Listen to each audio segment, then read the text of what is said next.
একটি ভূমি যেখানে শতাব্দীর পর শতাব্দী এমন এক বাদশা রাজত্ব করত যে শুধু মুকুটের নয় বরং নিজেকে খোদা হওয়ার দাবি করত। সে বলতো, আমি তোমাদের সবচেয়ে বড় খোদা। যার জন্য মানুষ মাটিতে নয় সিজদায় চলত। আর তারপর এমন এক রাত এলো যখন সেই বাদশার ঘুম এক স্বপ্ন কেড়ে নিল, এবং যখন মৃত্যু তার সামনে এলো তখন সে পানির একটি ফোঁটার সাথেও মোকাবিলা করতে পারল না। আল্লাহ তার শরীরকে মাটিতে দাফন হওয়া থেকেও আটকে দিলেন এবং কিয়ামত পর্যন্ত তাকে শিক্ষণীয় দৃষ্টান্ত বানিয়ে রাখলেন। মিশর ছিল সেই সময়ের সবচেয়ে শক্তিশালী দেশ, নীল নদের তীরে অবস্থিত শহর যেখানে ফসল সোনা ফলাত, বাজারগুলো ভরপুর ছিল। মহল পাথরের নয় বরং অহংকারের তৈরি ছিল। আর এসবের মাঝে এক ব্যক্তি, ফেরাউন। তার হুকুম শুধু আইন ছিল না, আকিদা ছিল। মানুষ শুধু তার কথা মানত না, তার কথাই ঈমান রাখত। সে বলতো, আমি তোমাদের সবচেয়ে বড় খোদা। আর মিশর চুপ থাকত। এই মিশরেই একটি জাতি এমন ছিল যারা আলো দেখত না, বনি ইসরায়েল। তাদের ঘর আলাদা ছিল, তাদের পোশাক আলাদা, তাদের জীবন আলাদা। আর জোর বাড়ানো হলো, তাদের গোলাম বানিয়ে দেওয়া হলো। তাদের পুরুষরা সকাল থেকে সন্ধ্যা পর্যন্ত পাথর উঠাতো, মহল তৈরি করত এবং রাতে ক্লান্ত হয়ে লুটিয়ে পড়ত। তাদের নারীদের শুধু বাঁচিয়ে রাখা হতো যাতে গোলামির এই ধারা চলতে থাকে। ফেরাউন ইচ্ছাকৃতভাবে এই জাতিকে দুর্বল করে রেখেছিল, কারণ যে জাতি দুর্বল হয় তারা কখনোই সিংহাসন নাড়াতে পারে না। বুদ্ধিমানের জন্য ইশারাই যথেষ্ট। ইবনে কাসির অনুযায়ী এক রাতে ফেরাউন একটি স্বপ্ন দেখল। সে দেখল যে বাইতুল মুকাদ্দাসের দিক থেকে একটি আগুন বের হলো যা মিশরের ঘরবাড়ি জ্বালিয়ে দিচ্ছে, কিন্তু বনি ইসরায়েলের ঘরগুলো নিরাপদ ছিল। ফেরাউন আতঙ্কিত হয়ে উঠে বসল। এই প্রথমবার সে নিজেকে দুর্বল অনুভব করল। সেই রাতেই জ্যোতিষী এবং গায়েব জানার দাবিদারদের দরবারে ডাকা হলো। স্বপ্ন শোনানো হলো এবং তারপর সেই বাক্যটি বলা হলো যা ইতিহাস বদলে দেয়। জ্যোতিষীরা বলল, বনি ইসরায়েল বংশে এমন এক ছেলে জন্মাবে যে তোমার রাজত্ব ধ্বংসের কারণ হবে। এখান থেকেই ফেরাউনের অহংকার ভয়ে পরিণত হতে লাগলো। যখন অন্তরে ভয় ঢুকে যায় তখন বুদ্ধি লোপ পায়, আর যখন বুদ্ধি চলে যায় তখন জন্ম নেয় জুলুম। ফেরাউন ভাবল, সমস্যা তৈরি হওয়ার আগেই শেষ করে দিই। আর তারপর সেই হুকুম লেখা হলো যা আইন ছিল না, ছিল হত্যাযজ্ঞের পরোয়ানা। ফেরাউন বলল, আমার আদেশ কার্যকর হবেই। এই রাজ্যে কেউ আমার সিদ্ধান্তের বাইরে নয়।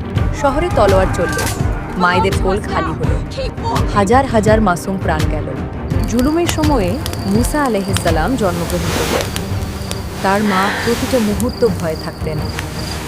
আল্লাহর ওহী এলো, একে দুধ পান করাও এবং যখন বিপদের আশঙ্কা করবে তখন একে নদীতে ভাসিয়ে দিও এবং ভয় পেও না, আমরা একে তোমার কাছেই ফিরিয়ে দেব। সেই মা নীরবে মুসা আলাইহিস সালামের জন্য একটি বাক্স তৈরি করলেন এবং তাকে নদীতে ভাসিয়ে দিলেন। নদী বয়ে যাচ্ছিল আর সেই পানির ওপর ভাসছিল একটি ছোট সিন্দুক। মুসা আলাইহিস সালামের মা তার মেয়েকে বললেন, দূর থেকে দেখতে থেকো, কিন্তু কাছে যেও না। সেই বোন লুকিয়ে লুকিয়ে চলতে থাকলো। অবশেষে সেই সিন্দুক পৌঁছে গেল ফেরাউনের মহলের ঘাটে। ফেরাউনের স্ত্রী হযরত আসিয়া যখন সিন্দুকটি দেখেন তখন সেটি খোলা হয়। আর যেই তাদের নজর সেই বাচ্চার উপর পড়ল, আল্লাহ তাদের অন্তরে দয়া ঢেলে দিলেন। তিনি সাথে সাথে বললেন, একে হত্যা করো না, হয়তো এ আমাদের উপকারে আসবে, অথবা আমরা একে সন্তান হিসেবে গ্রহণ করব।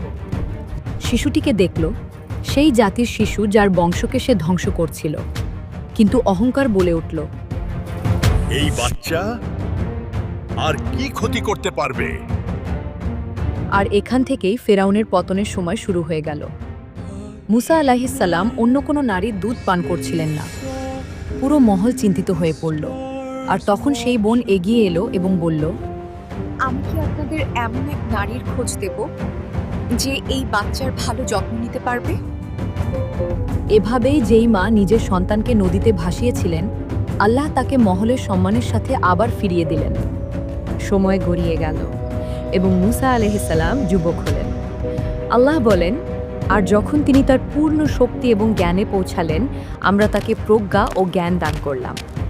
একদিন মুসা আলাইহিস সালাম শহরে এলেন এবং দেখলেন দুজন লোক, একজন বনি ইসরায়েলের এবং একজন মিশরী একে অপরের সাথে লড়াই করছে।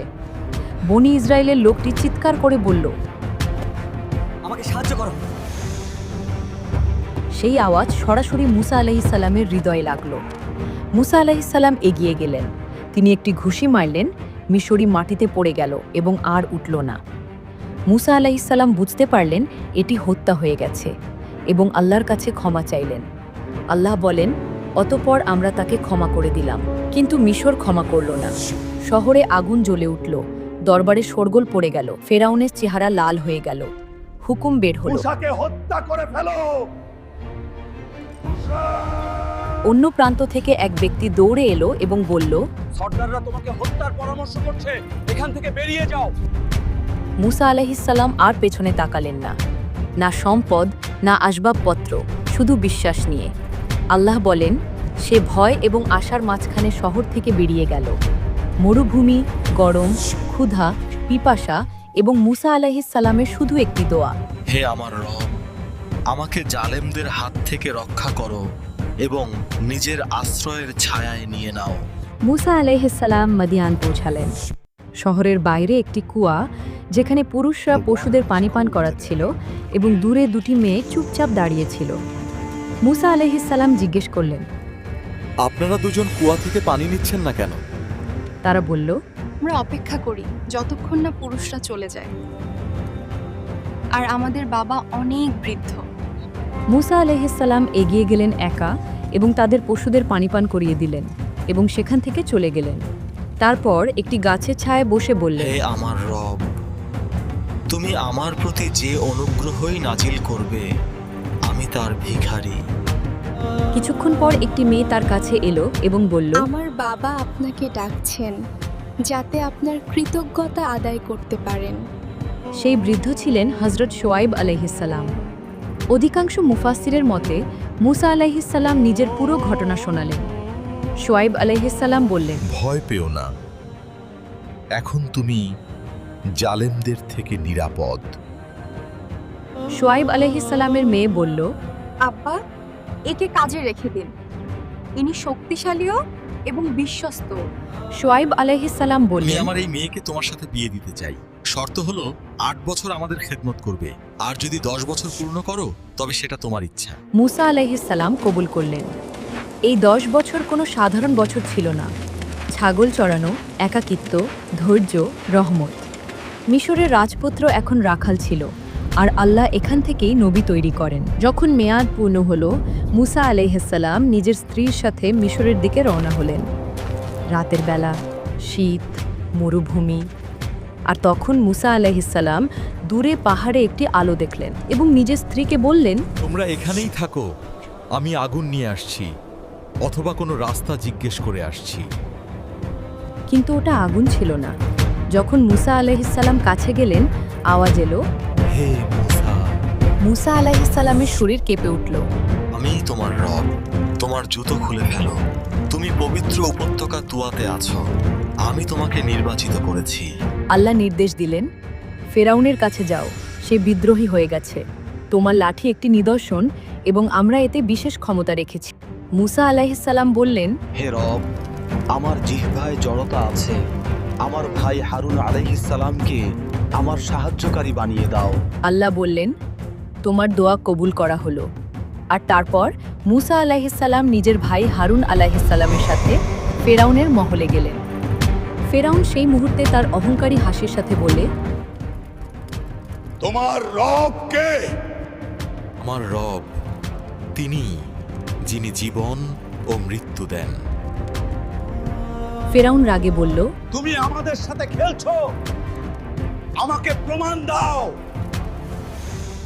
মিশরের সবচেয়ে বড় জাদুকরদের ডাকা হলো, রশি ফেলা হলো এবং মানুষের কাছে সেগুলো সাপ মনে হতে লাগলো। মানুষের অন্তর কেঁপে উঠল। কিন্তু মুসা আলাইহিসসালাম শুধু লাঠি উঠালেন এবং জমিনে রেখে দিলেন, আর সেটা সত্যিকারের অজগর সাপ হয়ে গেল। সেই অজগর জাদুকরদের নকল সাপগুলোকে গিলে ফেলল। জাদুকররা বলল, এটা জাদু নয়, এটা আল্লাহর ক্ষমতা। তারা সবাই সিজদায় পড়ে গেল। ফেরাউনের অহংকার আরো কঠিন ও গভীর হলো। সে চিৎকার করে বলল, এসব মিথ্যা। আমার রব শুধু আমি। কোরআন বলে সে জুলুমের মধ্যে ডুবে রইল আর তারপর আল্লাহর আযাবের অপেক্ষা করল। আল্লাহ ফেরাউন ও তার জাতির উপর আযাবের প্রথম নিদর্শন পাঠালেন। মিশরের জমিনে এক ভয়াবহ তুফান পাঠানো হলো। এটি শুধু পানির উচ্চতা ছিল না, এটি ছিল পানিরূপী আযাব, যা তাদের ফসল ধ্বংস করে দিল, ডুবে গেল এবং তাদের রুজি রোজগারের অবলম্বন মিটে গেল। যখন তুফান গেল এবং মানুষ ভাবল একটু শান্তি পাওয়া যাবে, তখন আরেকটি নিদর্শন এলো, পঙ্গপাল, আযাবের এক দল যা জমিনের সব সবুজ জিনিস খেয়ে ফেলল। আরেকটি আযাব পাঠানো হলো, মানুষের শরীরে চিপকে গেল এবং সবকিছুকে অতিষ্ঠ করে তুলল। প্রতি মুহূর্তে মনে করিয়ে দিত, এই ক্ষমতা আল্লাহর পক্ষ থেকে, তোমাদের বাতাসের নয়। আর তারপর আরেকটি নিদর্শন ধেয়ে এলো, যখন সব কোণা থেকে ব্যাঙ বের হওয়া শুরু হলো। এটি কোনো সাধারণ আবহাওয়ার পরিবর্তন ছিল না, শব্দহীন আওয়াজ তোলা এক আযাব ছিল। পঞ্চম আযাব, মিশরের পানি লাল রঙের হয়ে গেল, মাছ মরে গেল, পানি নোংরায় ভরে গেল। আর ফেরাউন তখনও বলতো, এসবই মুসার জাদু। কুরআনে আল্লাহ ফেরাউনের ওপর পাঠানো নিদর্শনগুলোর উল্লেখ করেছেন, আর এর মধ্যে শুধু আযাব নয়, বরং মুসা আলাইহিস সালামের মোজেজা শামিল আছে। তারপর আল্লাহ মুসা আলাইহিস সালামকে বললেন যে রাতের বেলায় নিজের কওমকে নিয়ে মিশর থেকে বেরিয়ে যাও।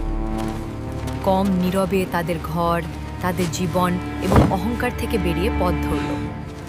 না তাদের কাছে বেশি সামান ছিল, না কোনো তলোয়ার, শুধু আল্লাহর সাহায্যের প্রতি বিশ্বাস। যখন সকাল হলো এবং ফেরাউন দেখল যে মিশর থেকে মানুষ গায়েব হয়ে গেছে, তার অহংকার আরও জেগে উঠল। এদের আমরা ধরে নিয়ে আসব এবং দেখাবো যে আমরাই শক্তিশালী। বনি ইসরায়েল জাতি মুসা আলাইহিস সালামের সাথে সমুদ্রের তীরে পৌঁছালে। সমুদ্র তাদের সামনে গভীর দেখাচ্ছিল। বনি ইসরায়েলের লোকেরা বলল, আমরা আটকা পড়ে গেছি। এই ভয়াবহ পানি আমাদের ভাগ্যের অপেক্ষা করছে, আর পেছনে মৃত্যুর লস্কর। মুসা আলাইহিস সালাম বললেন, কখনোই না। আমার রব আমার সাথে আছেন, তিনি আমাদের পথ দেখাবেন। আল্লাহ মুসা আলাইহিস সালামকে হুকুম দিলেন, তোমার লাঠি দিয়ে পানিতে আঘাত করো। মুসা আলাইহিস সালাম আল্লাহর হুকুম পেয়ে নিজের লাঠি পানিতে মারলেন। পানি দুই ভাগে ভাগ হয়ে গেল, দুই পাশে দেয়াল উঠল, মাঝখানে শুকনো রাস্তা বেরিয়ে এলো। মানুষ চিৎকার করে উঠল এবং বনি ইসরায়েলের ঈমান মজবুত হলো এবং তারা সেই রাস্তায় চলতে শুরু করল। এটি আল্লাহর মুজেজা। ফেরাউন এবং তার সেনাবাহিনী সেই রাস্তা দেখল, তবুও সে বলল, এটা আমরাও করতে পারি, এতে আমাদের কেউ আটকাতে পারবে না। সে পানির দেয়ালের মাঝখানে নিজের ঘোড়া এবং ফৌজের সাথে নেমে পড়ল। অহংকার এত গভীর ছিল যে সত্য দেখানো নিদর্শন থাকা সত্ত্বেও সে মানছিল না। যখন বনি ইসরায়েলের শেষ ব্যক্তিটিও সমুদ্রের মাঝখান থেকে বেরিয়ে গেল, আল্লাহ হুকুম দিলেন, পানি পুনরায় মিলে গিয়ে সমুদ্র বন্ধ হয়ে যাও। আর ঠিক তেমনি পানি ঘরের ছাদের মতো পড়তে থাকল। ঢেউগুলো ফেরাউন এবং তার বাহিনীকে চারদিক থেকে ঘিরে ফেলল। প্রতিটি ঘোড়া এবং প্রতিটি সিপাহী ডুবে গেল। যখন তার শেষ সময় এলো, ফেরাউনের চোখ খুলল এবং সে বলল, আমি ঈমান আনলাম সেই রবের ওপর যাকে বনি ইসরাইল মেনেছে। কিন্তু সেই সময় তার ঈমান কবুল হলো না।